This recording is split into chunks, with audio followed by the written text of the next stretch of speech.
Pierre Trabot, qui était notre ami comédien et directeur artistique, merveilleux comédien. Je vous conseille de regarder La Guerre des boutons avec lui, c'est juste un film merveilleux.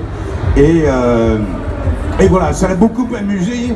Il avait une voix comme ça, Pierre Trabot, un petit peu, parce qu'il avait eu un problème de cancer à la gorge. C'était la voix de Daffy Duck quand même, hein. Il m'a fait, non, c'est très bien, Patrick, tu le gardes comme ça, c'est très drôle, ça me plaît beaucoup. Bon, donc voilà, j'ai fait Boo de cette façon-là. Voilà, grosse révélation en direct de Paris Games Week, Boo, c'est Raymond Barre. Et ça, c'est quand même très important.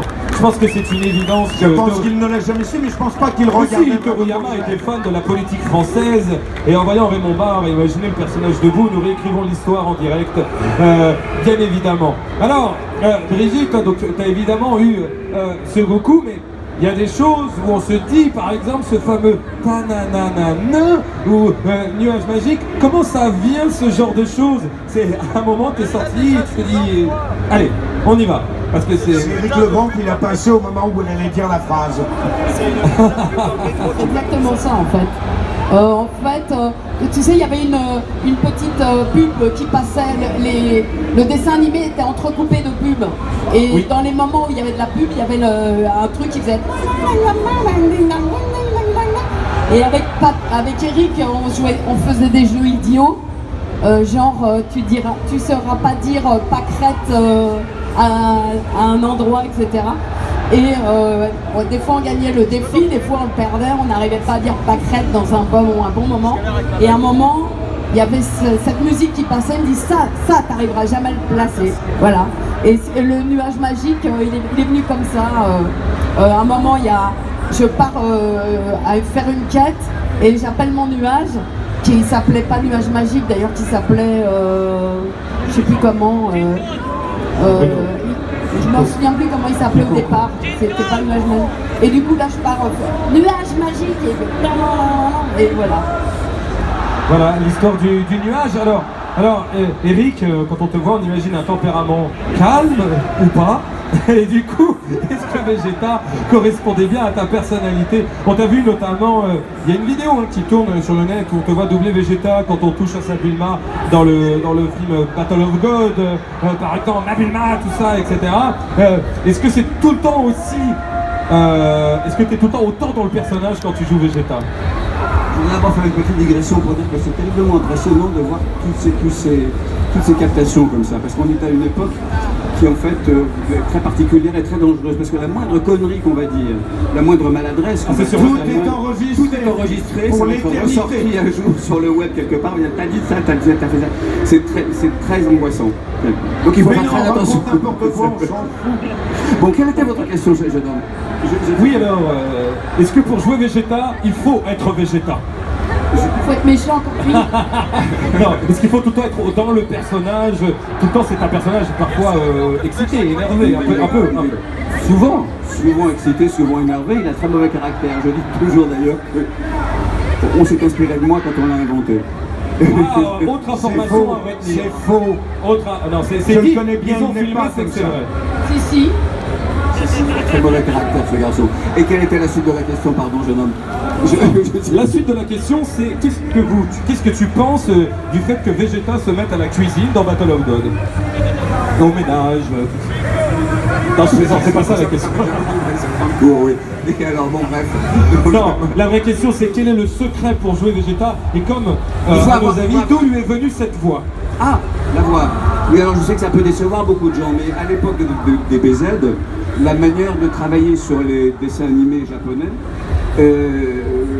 les doubleurs, donc les patrons de doublage, créaient une petite équipe de comédiens. On était 5, 6, 7 comédiens tout cassés, et on était envoyés sur le plateau, on passait la journée à enregistrer ça, et on devait se partager toutes les voix qui débarquaient, tous les personnages. C'était comme ça, ils ne voulaient pas investir beaucoup d'argent, ces dessins animés japonais n'avaient pas encore le même succès qu'ils ont aujourd'hui.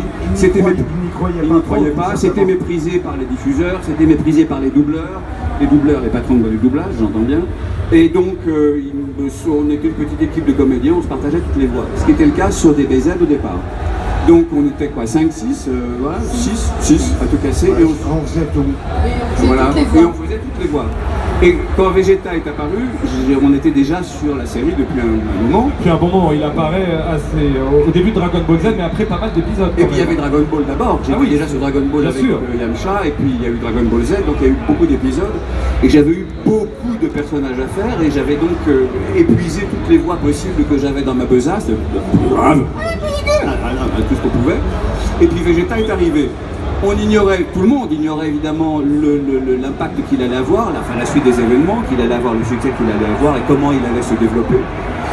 Donc je ne savais rien sur lui parce que c'était la manière de travailler de l'époque. On ne savait rien, on faisait le truc, on le voyait, on le faisait. Bon. Et j'ai vu ce personnage qui avait l'air d'avoir un très sale caractère. Comment? Oui. Et je me suis dit, mais je sais pas quelle voix je vais pouvoir lui prendre, lui donner, parce que je ne savais plus trop quoi faire. Et puis tout à coup, comme il avait mon caractère, je me suis dit, bah, je vais le prendre dans le nez comme ça, on va être désagréable, et puis on verra bien ce que ça va donner, et puis voilà. Et puis il se trouve qu'il est resté. Donc il a fallu que je garde cette voix très désagréable comme ça. Et puis alors...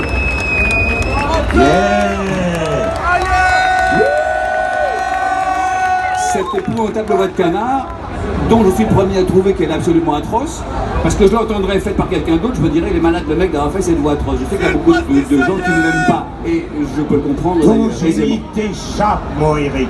Oui, c'est ça, je sais.